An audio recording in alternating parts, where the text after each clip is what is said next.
અમારી સમ્રાટ સમાચાર ચેનલ સબસ્ક્રાઇબ કરો, લાઈક કરો, કોમેન્ટ કરો અને જોતા રહો પળે પળના દરેક પ્રકારના સમાચારો।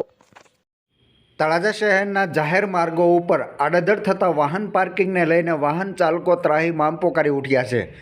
ભાવનગર જિલ્લાના તળાજા શહેરના મુખ્ય રસ્તાઓની વાત કરવામાં આવે તો આડેધડ થતા વાહન પાર્કિંગ અને ટ્રાફિક સમસ્યાને લઈને પોલીસ અધિકારી દ્વારા વારંવાર કાર્યવાહી કરવામાં આવે છે, તેમ છતાં પણ સુધારો થતો નથી અને પોલીસની કાર્યવાહીમાં કેટલાક લોકોને દંડ તેમજ એફઆઈઆર સુધીની કાર્યવાહી પણ કરવામાં આવી ચૂકી છે, તેમ છતાં પણ હજુ સુધારો જોવા મળતો નથી અને લોકોમાં સ્વયં જાગૃતતા જોવા મળતી નથી। પરંતુ આજે પણ વાત કરીએ તો તળાજા શહેરમાં ગાંધીજીની પ્રતિમાથી લઈને માયા પેટ્રોલ પંપ સુધી એટલે કે સરતાનપર બંદર રોડ સુધીના મુખ્ય જાહેર માર્ગ ઉપર થતા આડેધડ વાહન પાર્કિંગને લઈને ટ્રાફિક સમસ્યા યથાવત રહી છે। લોકો દ્વારા સ્વયં જાતે સુધારો કરવો જરૂરી હોય અને પોલીસ દ્વારા દંડની કાર્યવાહી કરવામાં આવે ત્યારે ટ્રાફિક સમસ્યા હલ થાય છે।